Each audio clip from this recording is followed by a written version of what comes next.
Usapin po natin sa linya ng telepono si FIVOX Director, Undersecretary Renato Solidum. Yusek, magandang umaga, magandang hapon po sa inyo, sir.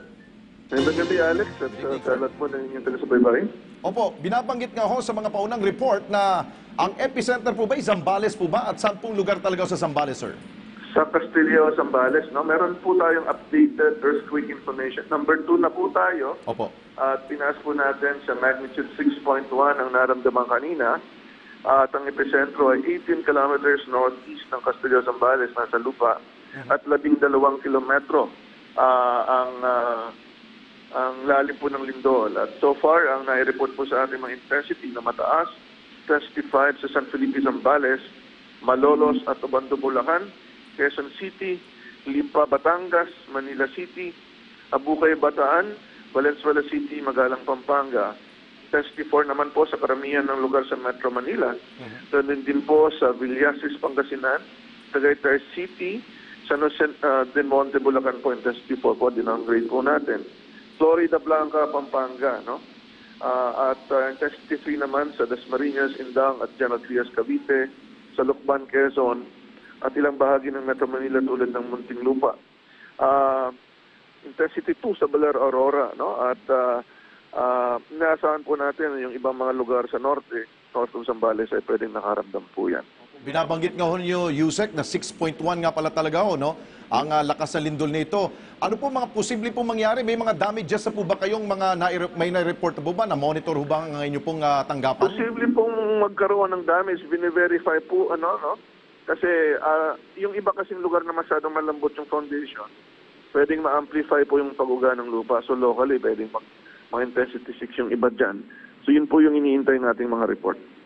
Sa may mga pero hindi po talaga major earthquake ang nangyari at hindi naman significant ang makikita nating damage sa ganitong paglindol. Pero siyempre, pag malambot ang lupa o di kaya ay mahina ang struktura, eh pwede pong magkaroon ng damage. Ang Zambales po ba, Yusek Solidum, ay madalas po bang nakakaranas po ba mga paglindol po dyan?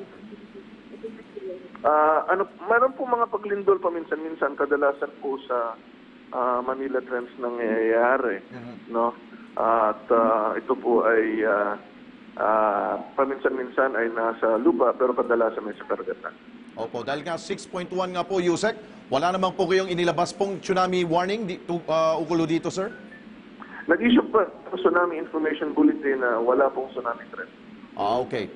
At ano ba dahilan nito, Yusek? Ang sabi nga ho ng ilang mga bali-balita, sabi ho, ito daw ho dahilan sa init ng panahon. Totoo ba ho ito, Yusek? Hindi po yan totoo. Pagkilos po ng fault yan. At ang init ng panahon ay hindi makaka-apekto sa pagkilos ng mga fault.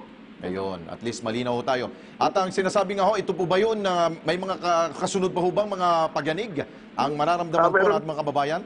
Meron po mga aftershocks na nangyari, mga 17 aftershocks na nangyari. Ang isa dito, magnitude 3, kaninang 5.15. Pero ito po ay hindi naman ganun kalakas. Naramdaman ng intensity 3 sa Olongapo City. Okay, panghuli po, Yusek, ano po inyong panawagan bilang paghahanda po sa atin, ating mga kababayan, at least meron po kayong mga ginagawa pong programa ukol po sa mga ganito pong mga pangyari? Well, una po, ang mga lindol talaga biglang nangyayari at dapat talagang parati tayong handa. At dito po natin susubukan ang talagang mga kababayan natin sa Metro Manila ay very much aware, no?